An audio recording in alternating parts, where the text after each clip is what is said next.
Hello, everyone. My name is Fate, your narrator, and the story I will share with you is one of deep questioning. What is real? What is fake? What if the fake is real and the real is fake? Quite a mind-bender, isn't it? However, this story is not for the faint of heart. Viewer discretion is advised, as some content may be unsettling or even frightening. Make the choice that feels right for you. Now, let's begin this journey. Chapter 1. Silent Hollow. As a young man entering his 30s, Nathan Summer arrives in Silent Hollow, a quiet town nestled in nature, surrounded by dense forests. Many assume the residents are predominantly Native American, but legends and myths suggest the land's history is more complex. However, for Nathan, his primary concern is adjusting to his new position as a teacher and how he will integrate into this community. Nathan drives into town in his Toyota Yaris, observing the lively yet peaceful atmosphere. Unlike the bustling noise of big cities, the air here feels fresher, more breathable. He continues driving toward the small house where he will be staying. Upon arriving, he notices an elderly woman with grayish hair and deeply wrinkled skin. She is small and slightly hunched, watching him as he parks his car and steps out. His eyes land on the tiny house, a simple yet beautiful one-story home with intricate woodwork, exuding warmth and coziness. As he admires the craftsmanship, the elderly woman approaches him and speaks. Well, here you are, Sonny. This is for you. Nathan responds. Oh, thank you, ma'am. Are you the principal of the school? Yes, I'm the principal of Silent Hollow School, the only school in town. Nathan looks at her with respect. Well, it's an honor to meet you. The principal smiles. And it's an honor to have you here, a professor of philosophy. Something we don't often see in these parts. I'm glad we'll have someone of your caliber for our students. Nathan feels his cheeks warm with embarrassment at her praise. I really appreciate the opportunity to be here. The principal studies him for a moment before responding. It's not just about welcoming you. I believe you have potential, something that could be quite valuable for our students. Nathan nods, humbled by her confidence in him. Thank you for trusting me with this responsibility. I know philosophy isn't always the most engaging subject for high school students. The principal interrupts him. Don't worry. If you weren't necessary, I wouldn't have hired you. Nathan exhales, feeling reassured. Well, thank you again for giving me this opportunity. The principal waves off his nerves. School starts next week. There's no need for a meeting beforehand. The students will arrive in the morning to settle in. In the afternoon, we'll gather as teachers to discuss plans. She then pats her forehead, as if remembering something. Oh, my memory is getting old. Here are the keys to your house. Nathan takes them with gratitude. Thank you.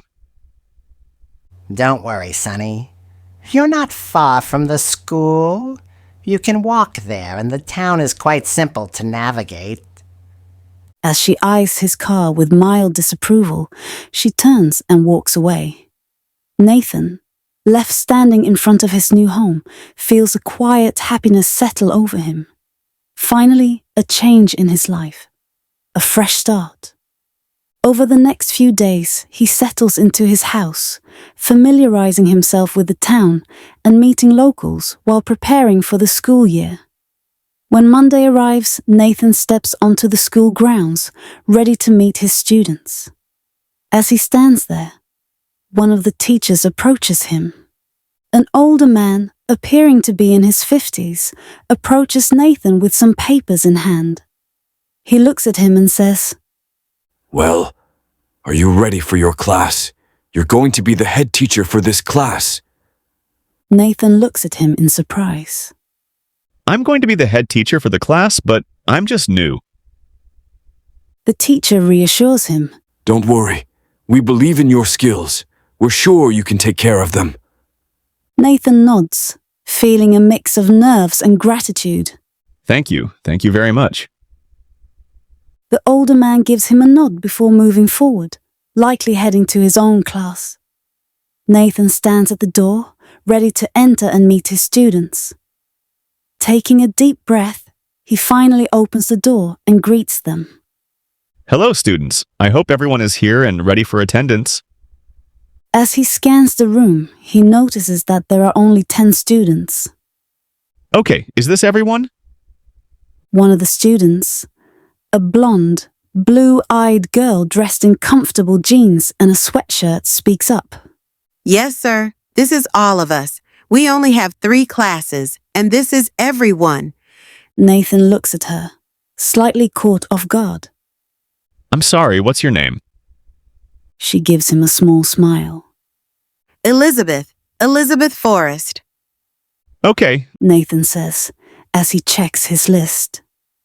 Elizabeth Forrest. Thank you for letting me know. Turning to the chalkboard, he picks up a piece of chalk and writes his name. I am Nathan Summer. I am your head teacher and also your philosophy teacher. The students exchange glances, some looking surprised. One of them, a boy with a teasing tone, speaks up. What are you going to teach us? The grammar of what the great touch bag has. Some of the students laugh, but Nathan shakes his head. No, I don't know that author. However, I can say this. I have a solid understanding of important concepts, if I may say so. The laughter quickly dies down, and the students suddenly look at Nathan with more curiosity than before. Feeling the sweat form on his brow, Nathan worries that his nerves might be obvious. He steadies himself and continues. In any case, it's a pleasure to meet all of you, and I will make sure to prepare the class efficiently for all of us to start. He then begins calling out names for attendance, ensuring that everyone is present. The morning class eventually ends, and as the students leave for the day, Nathan heads toward the teacher's lounge. When he arrives, he notices there are only 4 other teachers in the room. The principal enters with a warm smile. "Hello. Our teachers are here." Nathan, surprised, responds, "Wow!" The principal laughs at his reaction, smirking. "Well, we're not a large staff, but we manage." Nathan said. I wasn't insulting anybody. Nathan said. The principal replied, "I know. Don't worry." As she looks at the team, she says, "Well, now, let's get to work, everybody." They sit down, start talking, and prepare intensively for their classes. Nathan was asked not just to teach philosophy, but also history and English. Knowing full well that this is quite normal for the situation, he agrees completely to do so. As the day finishes, he feels the pressure to go home.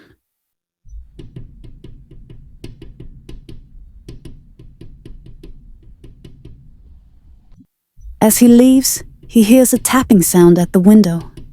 He turns around and looks at the building. A single structure, 3 stories high. He focuses on the window where one person stands. It's Elizabeth. Why is she in class? She taps the window repeatedly, and the sound resonates strangely in his ears, much louder than it should be. Nathan watches as she continues to tap, tap, tap. However, the sound doesn't match her movements. Instead, it echoes painfully in his mind. Shaking his head, he looks again at the window. She's gone.